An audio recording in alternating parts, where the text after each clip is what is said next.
Islamic গল্প, এক টুকরো রুটি আর মার দোয়া ঘি। একদিন এক গরিব ছেলে রাস্তার পাশে বসেছিল। পেটে ক্ষুধা, হাতে কিছুই নেই। হঠাৎ সে একটি মসজিদের পাশে দাঁড়িয়ে মনেই মনেই বলল, হে আল্লাহ, তুমি তো রিজিকদাতা, আমাকে কিছু খাবার দাও।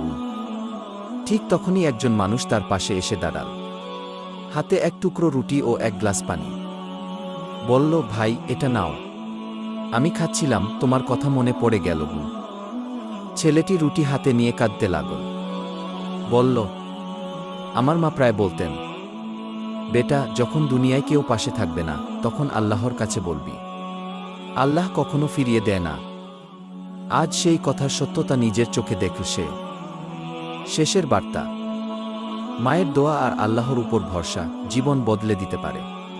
প্রিয় ভাই ও বোনেরা, ভিডিওটি ভালো লাগে তাহলে আমার এই চ্যানেলটি সাবস্ক্রাইব করে রাখবেন এবং লাইক, কমেন্ট, শেয়ার করে দিবেন, যেন আপনার মাধ্যমে এই ইসলামিক ভিডিওগুলো সবার মাঝে ছড়িয়ে পড়ে।